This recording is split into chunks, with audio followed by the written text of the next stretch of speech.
I think it would actually be an understatement to say that the metaverse is a hot topic today. In fact, it is probably one of the only things that's being talked about on a day-to-day basis when I meet a lot of people.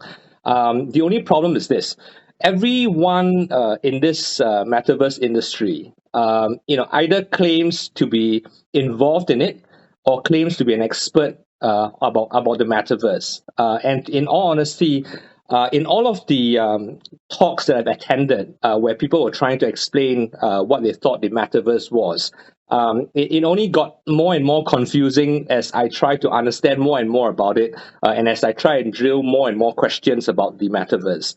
And actually, there's a good reason why there is all this confusion.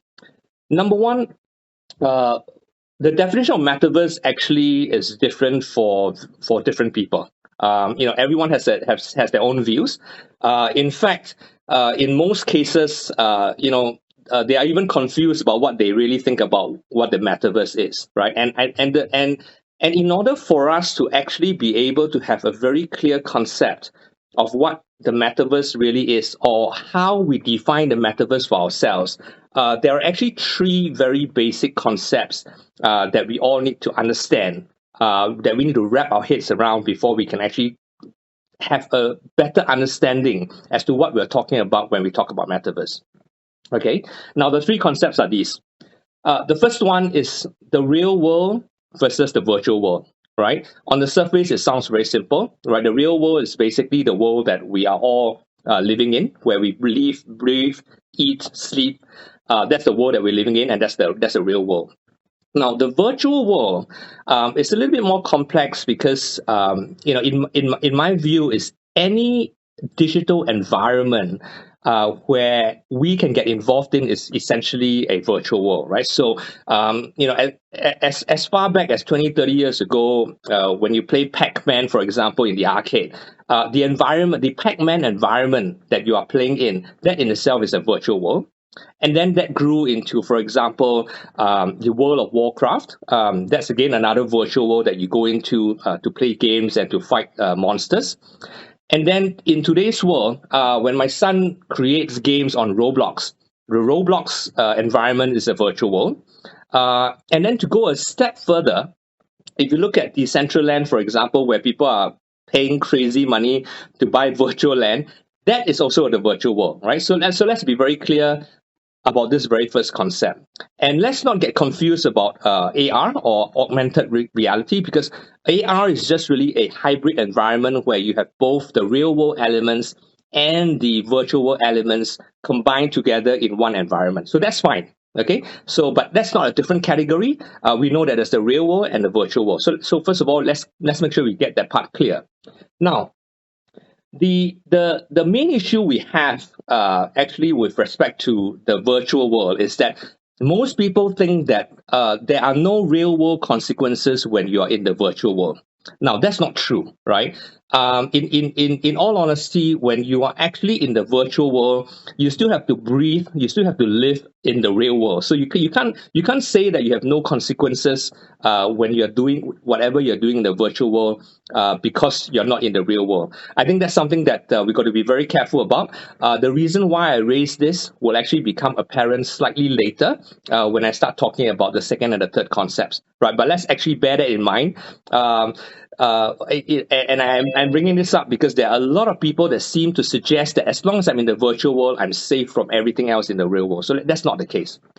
Now, the second concept that we need to wrap our heads around is actually the concept of tangible and intangible assets.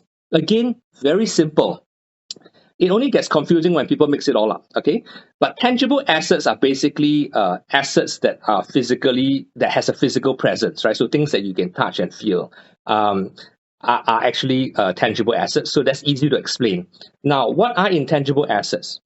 Now, so everything that you find in the virtual world is obviously intangible, because you could not bring a tangible asset into your virtual world. So everything in there must be intangible in nature.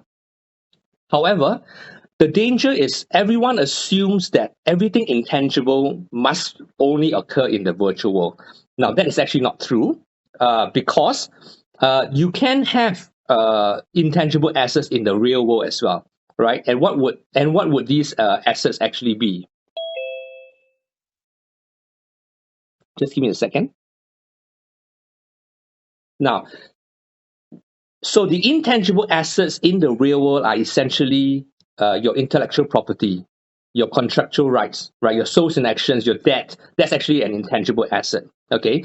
The problem is that a lot of people in the crypto world seems to think that you only find intangible assets in the virtual world. And that there are none in the real world, but that's actually not true at all. And I explained why, again, why I mentioned earlier about how people get so disillusioned by the fact that they think that they can ignore everything else in the real world as long as they're in the virtual world is precisely this point, right? For example, I'm not sure whether some of you may have seen a recent news about how Hermes is actually suing a virtual world creator that was creating bags that would look too much like an Hermes bag, right? So there are real world consequences regardless of what you do in the virtual world. And I think that's something that a lot of people are missing. In fact, we've had some really amazing conversations with, even crypto investors, crypto funds, and some crypto companies, and they tell us, oh, we don't care about what happens in the real world. We don't care about legal. We don't care about regulations because in the virtual world, we have smart contracts, and therefore, we don't need any laws. But that's not true. Okay, the long arm of the law will come in and grab you the moment you actually breach anything, regardless of whether you're in the virtual or in the real world. I think that's the second concept that we need to be very careful about when we talk about the metaverse. Now, the third one is Web 2.0 and Web 3.0. Okay. Now, Web 2.0 is essentially the internet that we experience today. Is basically the centralized system for all of the internet activities, right? And Web 3.0 is very simple. It's just what we're calling the blockchain today, right? So everything is on a blockchain. It's going to be made public. It's immutable because there are so many nodes that control a consensus mechanism, so that any change that you want to make on the blockchain needs to be agreed by all of the relevant nodes, and that's Web 3.0. Okay. Now, once you have all of these three concepts very clear in your head, you are now able to then determine what exactly do you mean when you talk about metaverse. Okay. Like I mentioned earlier, everyone has a different definition of metaverse. Our company has a different definition. But it seems that to most people, the virtual world is already the metaverse.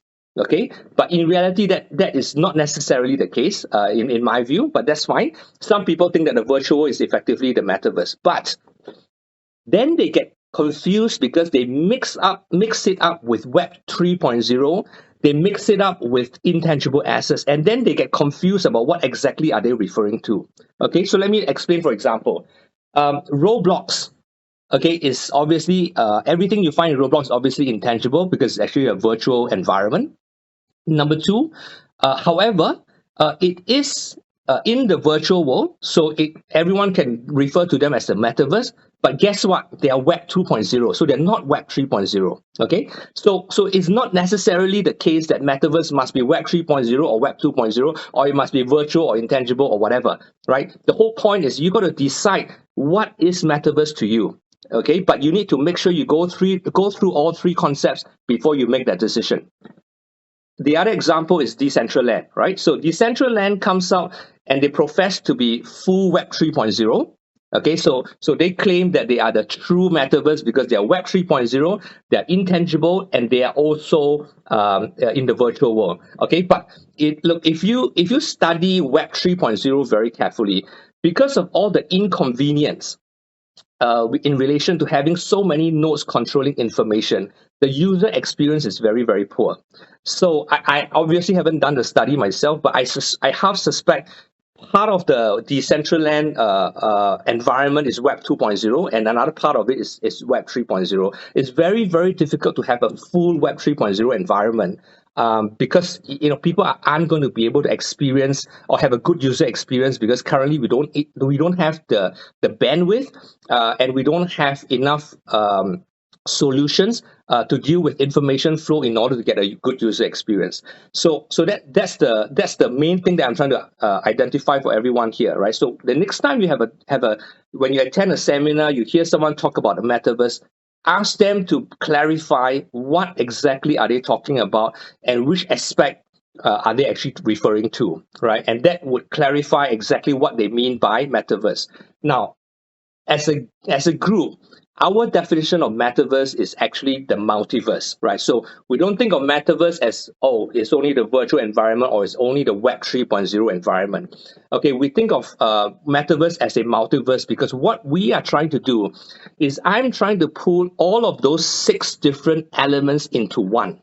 Okay, so if I have a chance later to talk about our company, you realize that we are very comfortable working with both the real and the virtual world. We're also very comfortable dealing with intangible and tangible assets.